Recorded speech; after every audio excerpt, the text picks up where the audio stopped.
He told them it was just a camera, a harmless lens, a way to document memories. They believed him. They smiled. They stepped inside. What they didn't know was that the tape was already rolling, and long before anyone realized what was happening, the footage was never meant to end. What kind of man records his crimes and hides them in plain sight for years? Stay with us, because the truth behind these tapes is more chilling than anything investigators were prepared to see. Welcome to Unimaginable True Crimes. Here, we expose the unimaginable, one case at a time. In the early 1980s, Northern California's rural landscapes hid quiet lives. Leonard Lake seemed like just another survivalist blending into the wilderness. Born in 1945, Lake grew up in San Francisco. He served in the Marines during Vietnam, returning changed but composed. Discharged for psychological reasons, he pursued photography and electronics. To neighbors, he was eccentric but harmless. Lake married twice. His second wife, Clarilyn Balaz, shared his interests. They divorced in 1982, but remained close. Fascinated by survivalism, Lake dreamed of a self-sufficient life. He rented a cabin in Wilseyville on Balaz's family property. In 1981 or 1982, Lake met Charles Ng, a former Marine from Hong Kong. Both shared military backgrounds and dark curiosities. Ng had been dishonorably discharged for stealing weapons. He served time in Leavenworth, released in 1982. Together, they bonded over firearms and survival gear. No one suspected the bond's darker undercurrents. Lake began constructing a bunker on the property. It seemed like a survivalist's precaution. The rural isolation provided privacy, but what lay beneath the normalcy? Lake's journals hinted at fantasies of control. He called it Operation Miranda, inspired by a novel. Ng moved in with Lake, assisting in preparations. Their partnership appeared practical. Neighbors saw them as reclusive, but not threatening. The illusion held strong. Lake's ex-wife visited occasionally, unaware of depths. Trust remained intact. They stocked supplies, preparing for an imagined apocalypse. Subtle tension began to build. Lake's photography included odd subjects. Hints of obsession emerged. Ng's military training complemented Lake's plans. Their bond deepened. The bunker took shape, hidden in the woods. What purpose did it truly serve? Lake spoke of a post-nuclear world. His visions seemed far-fetched. But in the quiet, something shifted. Was the normalcy just a facade? Lake's interest in the collector novel grew. It foreshadowed his intentions. Ng listened, drawn into the ideas. The alliance solidified. They installed cameras and soundproofing. For security, they said. The rural community remained oblivious. Tension lurked unseen. Lake's posture exuded confidence, but what hid behind it? Ng's tense demeanor hinted at restlessness. The pair's dynamic balanced. They drove through the countryside, scouting. Normal errands masked deeper motives. The bunker was completed in 1983, a hidden world ready. Lake tested video equipment for documentation, he claimed. Was this the end of normalcy or just the beginning? The pair's activities escalated subtly. Questions lingered in the air. Lake's journals filled with plans. The illusion cracked slightly. Ng's presence added to the isolation. Their world shrank. Friends like Balaz saw no alarm. Trust blinded them. The bunker waited silently. What would it hold? Lake's posture grew more assured. Tension built imperceptibly. Ng practiced stealth in the woods, skills for unknown purposes. The pair's conversations turned secretive, whispers in the night. Lake added restraints to the bunker, preparation or paranoia. The illusion persisted, but for how long? A contradiction loomed. Lake drove to town for supplies. Eyes watched unknowingly. Eng stayed back, guarding the property. Isolation bred secrecy. The bunker's sign, the Miranda, was hung, a name with hidden meaning. Lake's fantasies took shape. The normal life faded. Eng's loyalty to Lake grew, a dangerous alliance. The property became their fortress. Outsiders kept at bay. Lake's posture showed readiness. Tension escalated. Eng honed his skills. For what end? The pair's plans aligned, a dark path ahead. What secrets did the bunker hold? The illusion shattered slowly. In 1982, Lake and Eng were arrested for firearm violations. Lake bailed out and fled to the cabin. This red flag was ignored by many. They vanished into the wilderness. Lake used aliases like Leonard Hill, hiding in plain sight. Eng joined him after release. Their activities resumed. Strange disappearances began in 1983. Clues went unnoticed. Lake's misogynistic views surfaced in journals. Warning signs accumulated. They targeted acquaintances first. Contradictions in stories emerged. Robin Stapley vanished, his ID later used by Lake, a blatant clue ignored. Families reported missing loved ones. Police noted patterns, but slowly. Lake's bunker held tools of restraint, dark intentions clear in hindsight. Eng's theft habits continued, a risk that could expose them. Balazs noticed odd behaviors, but loyalty blinded her. Disappearances like the Bond family ignored connections. Lake used victims' possessions, bold contradictions. Neighbors heard strange sounds at night, clues dismissed as wildlife. Paul Cosner vanished after selling his car to Lake, another red flag. The Dubs family disappeared, video equipment gone with them. Lake filmed monologues about his plans, disturbing evidence later. Eng's aggression showed in small ways, ignored by those around. More victims like Brenda O'Connor, patterns emerged too late. Lake's cyanide note prepared, a sign of impending end. Eng's shoplifting habit persisted, a fatal contradiction. Families searched for answers, clues scattered. Lake's vehicle had bullet holes, ignored until too late. Tension mounted as disappearances increased, warnings unheeded. The pair's isolation deepened, darkness closed in. Lake's posture became more guarded, signs of paranoia. Eng's movements quickened, anxiety built. More clues in victims' abandoned homes, connections missed. The bunker saw its first uses, horror approaching. Lake's videos captured twisted thoughts, unseen warnings. Eng's criminal past caught up, but not soon enough.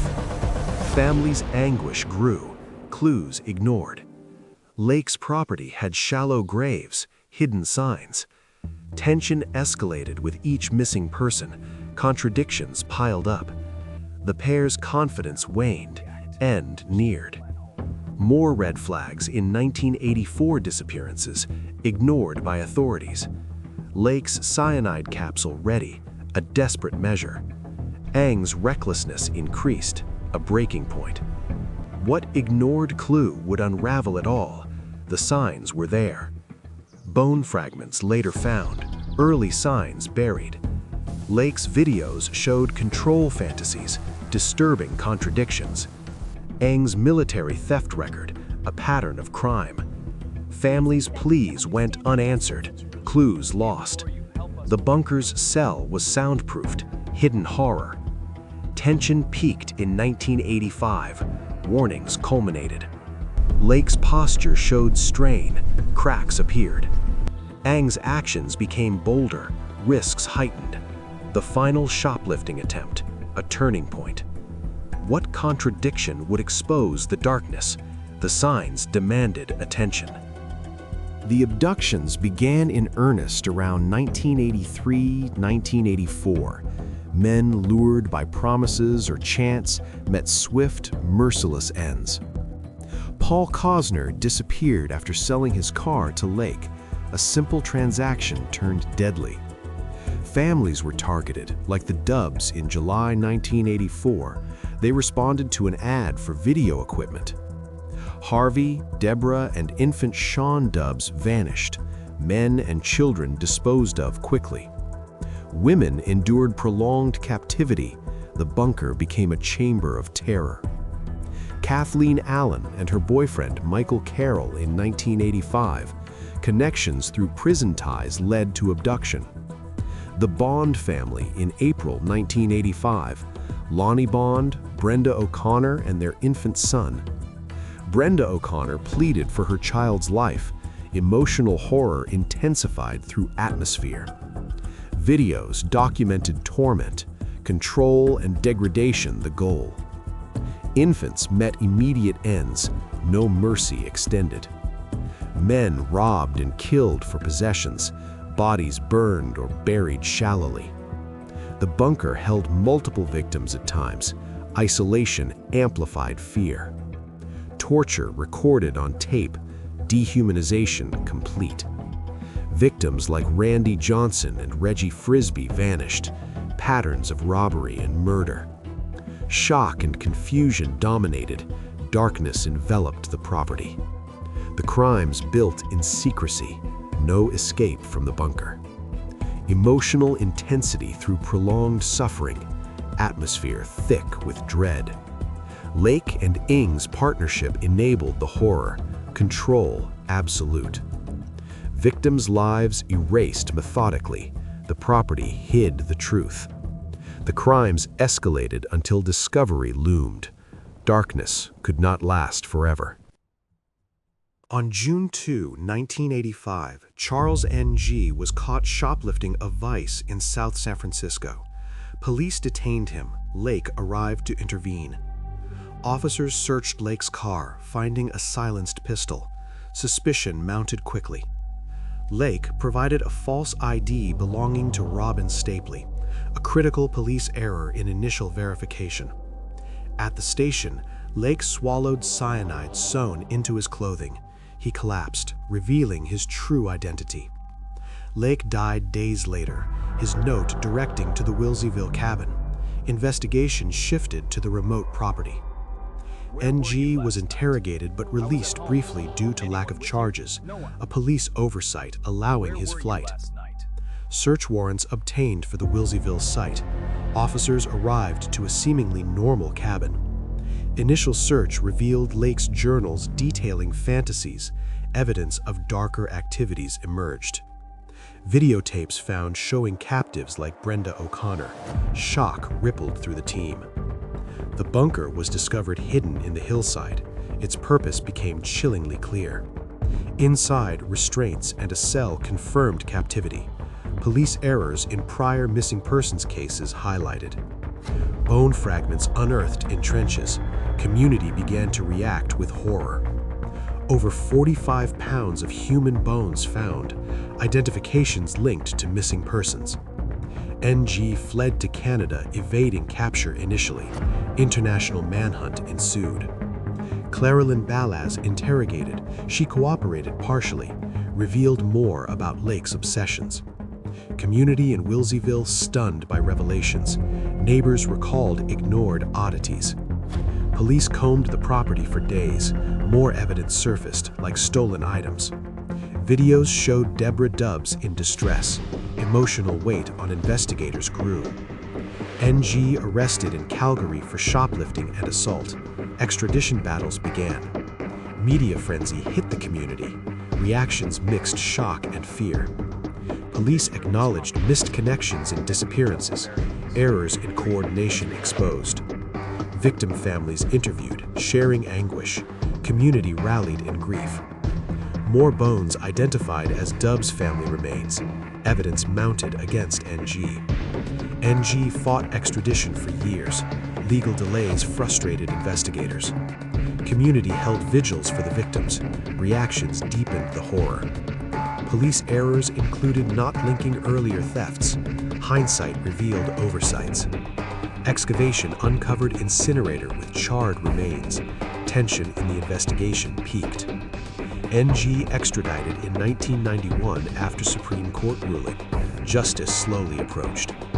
Community demanded answers. Reactions fueled ongoing probes. More interrogations of associates like Balaz. Layers of evidence peeled back.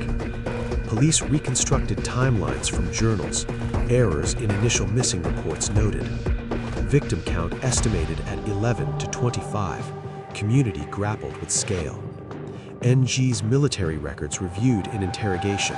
Connections solidified. Community reactions turned to anger over police delays.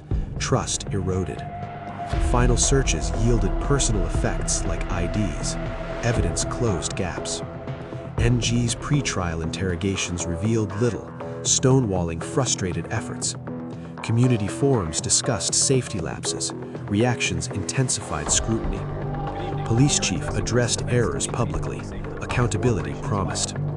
Excavation wrapped with full evidence haul. Tension eased slightly. But how many victims remained unidentified? A lingering contradiction in the case. Investigators pored over Lake's survivalist manuals. Clues to mindset uncovered. NG's fingerprints matched on tools. Evidence tied him directly. Community newsletters spread updates. Reactions fostered unity. Police cross-referenced missing persons databases. Delayed integrations noted as errors.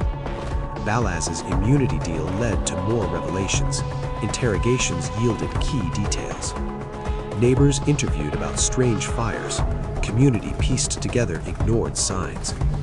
Dental records confirmed more victims. Evidence discovery accelerated. NG's drawings of torture found. Horror deepened for investigators. Community support groups formed for families. Reactions turned to healing. Police training reviewed for future errors. Lessons from the case. Final evidence cataloged for trial. Tension built toward justice.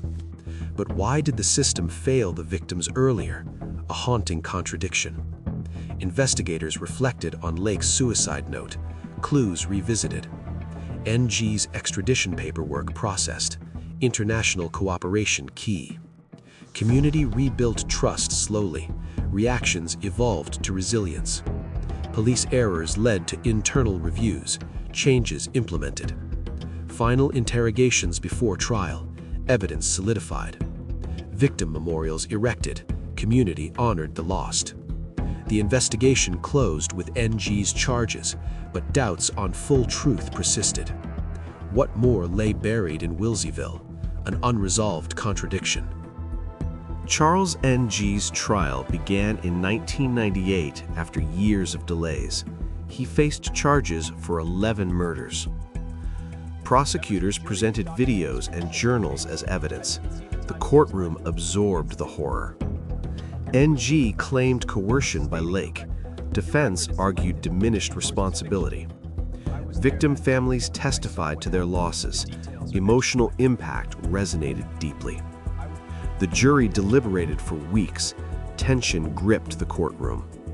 In 1999, N.G. was convicted on 11 counts of murder. Sentenced to death, he remains on San Quentin's death row. Families found partial closure, but the emotional scars lingered. Appeals dragged on for decades. Justice felt incomplete. The property was demolished, erasing the physical site. Memories haunted the community. Unanswered questions about victim count persisted. Estimates ranged from 11 to 25. Balaz's full involvement remained debated. Lingering doubt clouded her immunity. Families advocated for missing persons reforms. Emotional impact drove change. N.G.'s appeals exhausted by the 2010s. Death sentence upheld. Survivors shared stories in documentaries. Emotional resonance continued. The case influenced true crime awareness, lingering doubt on unrevealed victims. Families visited the site for closure. Emotional impact etched in memory. Unresolved, were there more accomplices? Doubt persisted in investigations. NG's silence on details fueled speculation, emotional void for families. Memorial funds supported victim advocacy. Impact turned to positive action. The bunker's blueprints studied for lessons, lingering questions on prevention. Families' resilience inspired others, emotional healing gradual. Unresolved, exact fate of some remains, doubt in full recovery. NG's death row status ongoing in 2020s, moratoriums delayed execution. Victim stories preserved in archives, emotional legacy endured. Lingering doubt on Lake's full network, questions unanswered. Families found strength in unity, impact transformed grief. Unanswered, how many more victims? The doubt haunted investigations. NG's writings from prison analyzed, no new revelations emerged. Emotional impact on law enforcement lasted. Cases like this changed protocols. The shadows of Wilseyville still hide secrets. If this story held your attention, like the video, subscribe to Unimaginable True Crimes. Turn on notifications so you don't miss the next investigation. Your support helps these stories reach people who need to hear them.